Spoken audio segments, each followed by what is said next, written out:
Deep in the woods behind their house, Luna and her little brother Leo discovered an old abandoned carousel. It had a chipped paint job, a torn velvet seat, and a brass ring that was slightly tarnished. One sunny afternoon when the carousel was drenched in golden sunlight, Leo asked, "Do you think this carousel is haunted?" She loved this old carousel, and she especially loved the carvings of its horses. Each one was different. There was a strong white stallion, a playful palomino, and even a unicorn with a golden horn. "Of course it's not haunted," Luna scoffed, rolling her eyes. Every time she slid into its saddle, it felt like magic. This carousel had been in her family for generations, passed down from her great-grandparents who found it deep in the Black Forest. They flew past fluffy white clouds that looked like cotton candy and sailed over a sparkling lake that glittered like 1,000 diamonds. "I'll take you to the sleepy sun for breakfast,"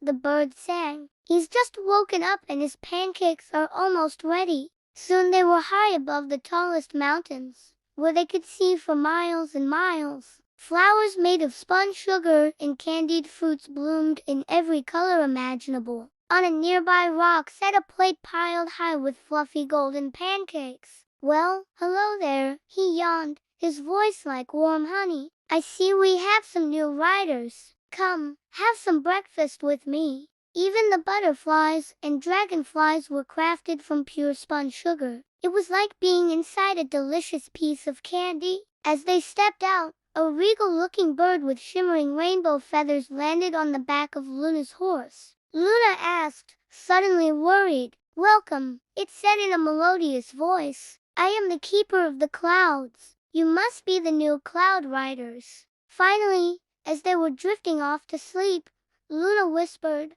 "I never want this night to end.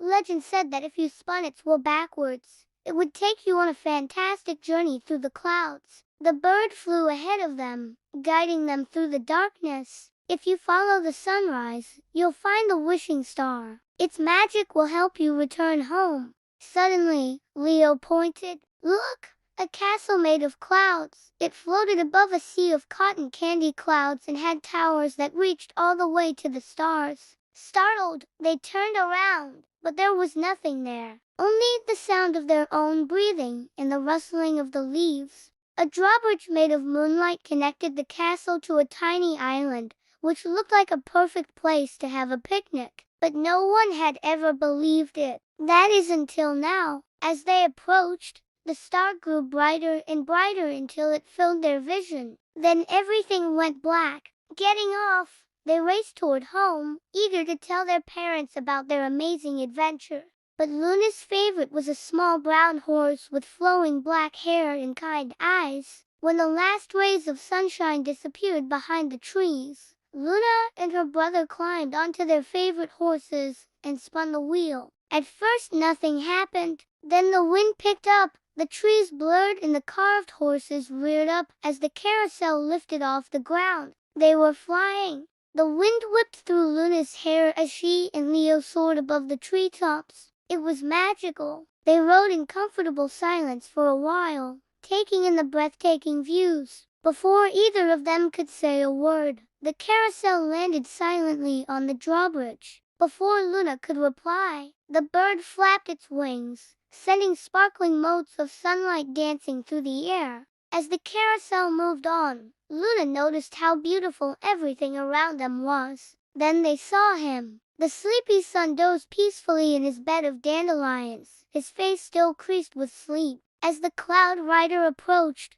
the sun opened one sleepy eye. After gobbling up the delicious pancakes, Luna and Leo played hide and seek among the clouds with the bird and the sun. Soon it was time to head home. "But how do we get back?" The sun pointed to the east. When the sun had set and the sky was filled with twinkling stars, Luna and Leo thanked the sun and the bird for their hospitality and started their journey home. Soon they saw it, a bright star that twinkled like a diamond in the velvet sky. When they regained their sight, they were back in the woods. The carousel stood silently beneath a canopy of stars. But as they ran, they heard a twig snap in the bushes behind them. They didn't speak for the rest of the evening, each lost in their own thoughts.